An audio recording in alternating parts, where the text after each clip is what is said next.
¿Cómo vamos a hablar de desobediencia si desde que nacemos se nos educa, se nos cría a obedecer? En casa, en familia, cuando eres niño, obedeces, obedeces. Recoge la cama, no pegues a tu hermano, no insultes, haz esto, haz lo otro, cómete la coliflor. Por cierto, lo de la comida, la obsesión por la comida como pediatra es algo curioso, ¿no? Esa obsesión de los padres por comer. Curiosamente, luego, como padres, repetimos lo mismo con nuestros hijos. Pero dejamos la familia, nos vamos al colegio, ¿y qué vuelve a pasar? Obedecer.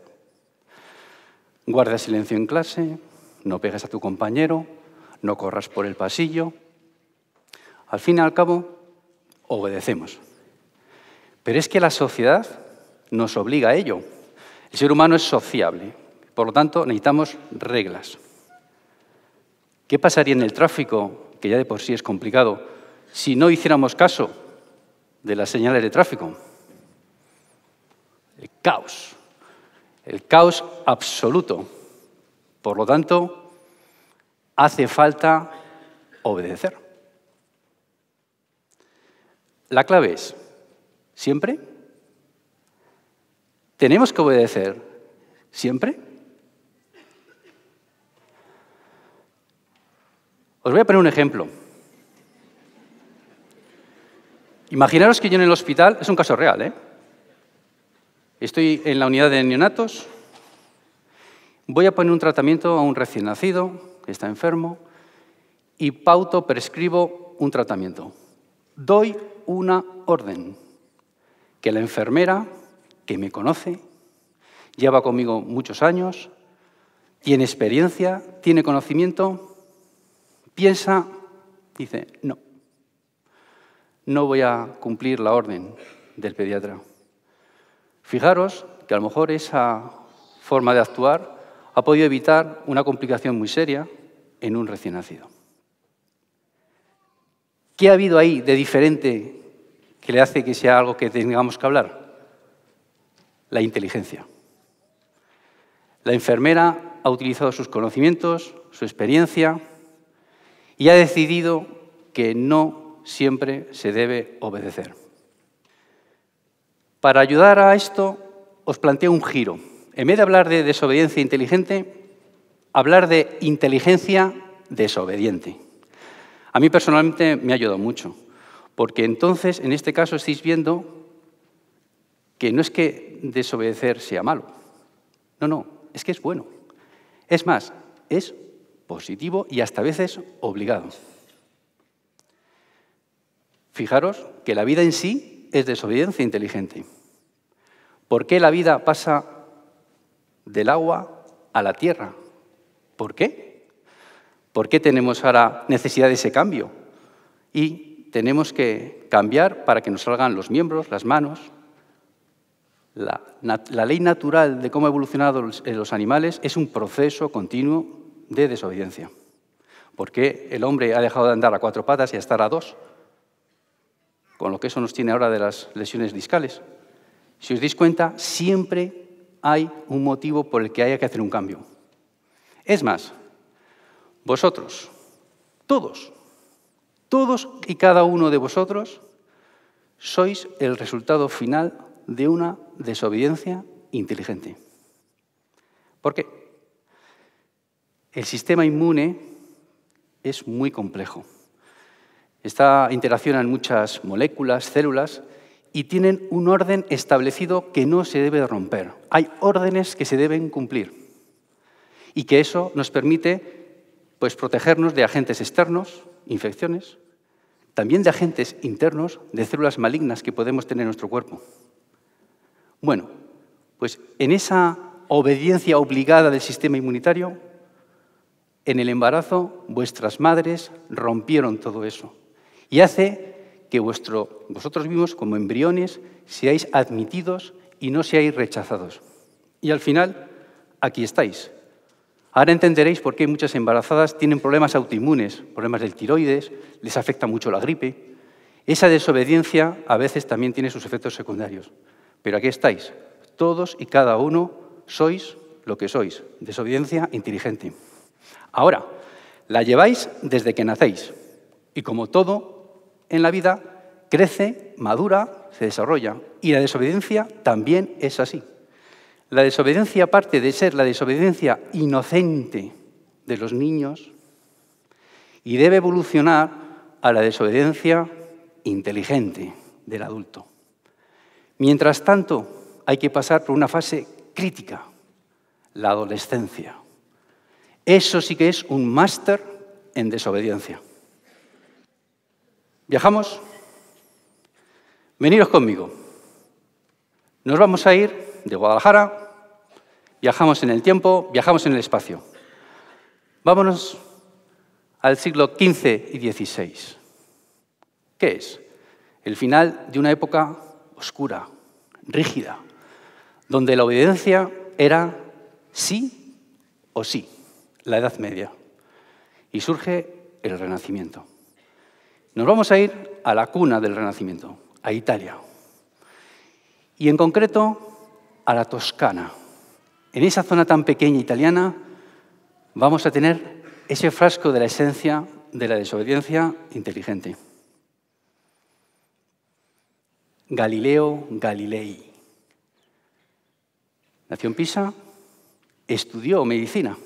Estuvo 4 años, su padre casi le obligó, pero desobedeció a su padre y no hizo medicina. Él quiso hacer lo que le apasionaba, que eran las matemáticas. Las matemáticas y la astronomía. En aquella época estaba establecido que la Tierra era el centro de todo. Era la teoría geocéntrica de Ptolomeo, clásica, incuestionable. Galileo retoma la historia y la teoría heliocéntrica, la de Copérnico, de Nicolás Copérnico. Es decir, la Tierra se mueve. Lo que se queda quieto es el Sol. Bueno, en esa época os imagináis cómo era la autoridad. Pues por lo tanto, juicio, se le juzgó como hereje, se le obligó a renunciar a sus creencias, pero volvió, tuvo que ser otra vez juzgado y nuevamente juzgado, y al final, en el exilio, se le tuvo que condenar para que no hablara de este tema. Y es clásica ya su final, en que ante ese tribunal que tantos años le había dicho que eso no era posible, ese abuelito que ya no tenía energía, sacó esa casta de científico y directamente, cuando ya no tenía energías, golpeó fuertemente: Epu si mueve, pero se mueve. Fantástico. Rebeldía absoluta, desobediencia inteligente. Bueno, Galileo Galilei es, según Albert Einstein, el padre de la ciencia. Gracias a él se crea el método científico basado en la observación. Seguimos. ¿Qué decir del gran Leonardo da Vinci? Talento puro, el genio. Pintor, escultor, arquitecto, inventor, pero sobre todo, artista. Y un artista que muy poca gente ha podido hacer algo de la historia. Es hacer la simbiosis entre ciencia y arte. Su arte necesitaba ciencia y para dibujar el cuerpo humano, esos dibujos tan precisos, que hoy en día han pasado 500 años, el próximo año vamos a hacer el 5º centenario, ni la resonancia, ni el TAC permite hacer dibujos tan precisos de lo que hizo Leonardo. Por eso tuvo que disecar el cuerpo humano. ¿Qué significó eso? Enfrentarse otra vez con la autoridad. Estaba prohibido hacer nada con el cuerpo humano. Se le juzgó y se le juzgó como para profanar el cuerpo humano. ¿Qué ha significado esa rebeldía de Leonardo? Pues ha cambiado la forma de entender la medicina. Hasta entonces, la medicina se consideraba el cuerpo humano como una observación externa. El método clásico de Galeno. Con Leonardo empezamos a dar importancia al hombre desde dentro. Y esto va a significar un cambio radical en la medicina y en muchas especialidades que vendrán después, como por ejemplo la cirugía, gracias al gran Leonardo. Cambiamos. Dejamos Italia, nos vamos a Inglaterra. Y cambiamos en el tiempo. Nos vamos a mayo de 1796. ¿Qué ocurre en mayo de 1796 y en Inglaterra? Pues en concreto nos vamos a ir a un pequeño pueblo. Un pueblo que se llama Berkeley. ¿Qué ocurre ahí? Lo que viene ahora es magia. Edward Jenner. Edward Jenner es un médico rural, que vivía en su Berkeley. Y en la observación crea el método empírico, que luego es tan usado en los estudios de ensayos clínicos. Se fijó que las mujeres que ordeñaban vacas, que esas vacas tenían viruela bovina, esas señoras no enfermaban de la viruela. Y solamente tenían lesiones en las manos. Jenner dijo, algo puede ser que esté pasando, ¿por qué? Estas señoras no enferman cuando la viruela, os recuerdo, era una enfermedad muy contagiosa y altamente mortal, sin tratamiento. Decidió, bueno, pues lo que voy a hacer es que voy a coger un trozo de esa sustancia que tienen las vaqueras y se lo voy a poner a un cuerpo que todavía no ha desarrollado la enfermedad. Y ahí tenemos esa imagen que es inoculando a un niño de 8 años, James Phipps. Ese niño, James Phipps, es el hijo de su jardinero. Edward Jenner, para hacer esto, pide permiso a su padre, consentimiento informado. Con esto empezó a hacer unos estudios y sacaron más de 23. Edward Jenner postuló que esto era una forma de poder prevenir esta enfermedad altamente mortal. Y se fue a la Royal Society de Londres. Y allí, ante toda la sociedad científica, contó su experimento. Fatal. Desacreditado, ¿esto qué es? Está rompiendo la orden y las órdenes en medicina. Imposible que esto pueda salir. Por lo tanto, desacreditado. Pero eso no se quedó solamente en el mundo médico, saltó a la sociedad. The cowpox.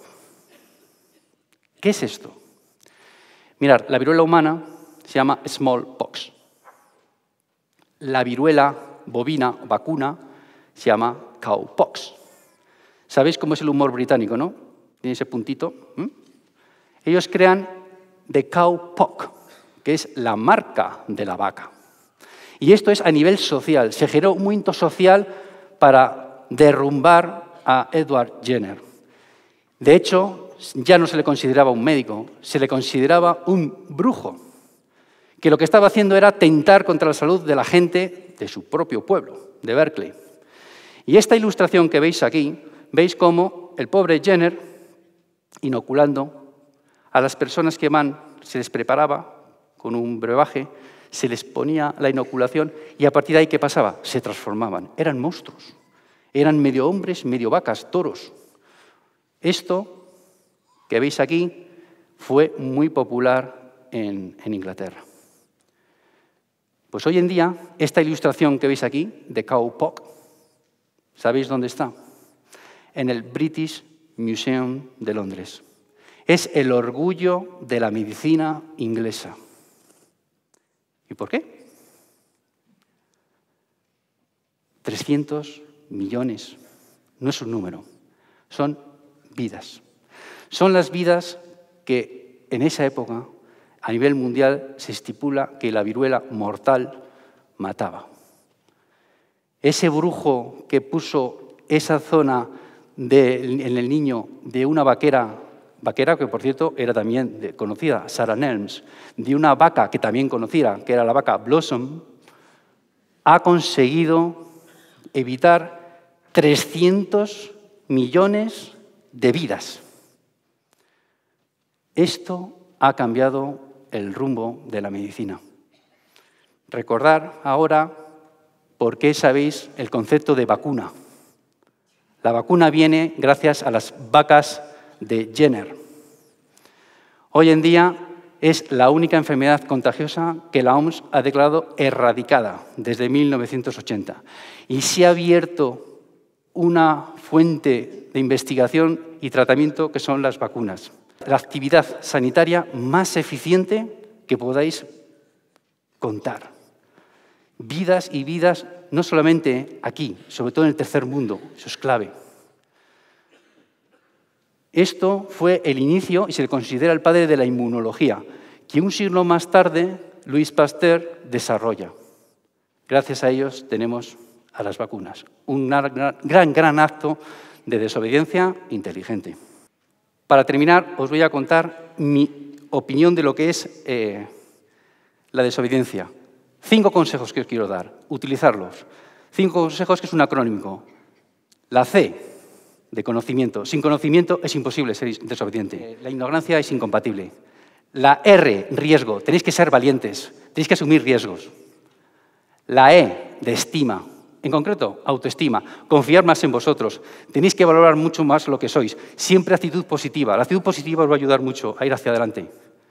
La C, curiosidad. No os quedéis nunca parados. Intentar aprender siempre. No vale, el dinamismo mental existe. No paréis de intentar aprender siempre. Y la última E, la E, para mí, la más importante, ética. Todo lo que hagáis, hacerlo siempre bajo el prisma de la ética. No maleficencia, primum non nocere, y beneficencia. Intentar siempre hacer el bien.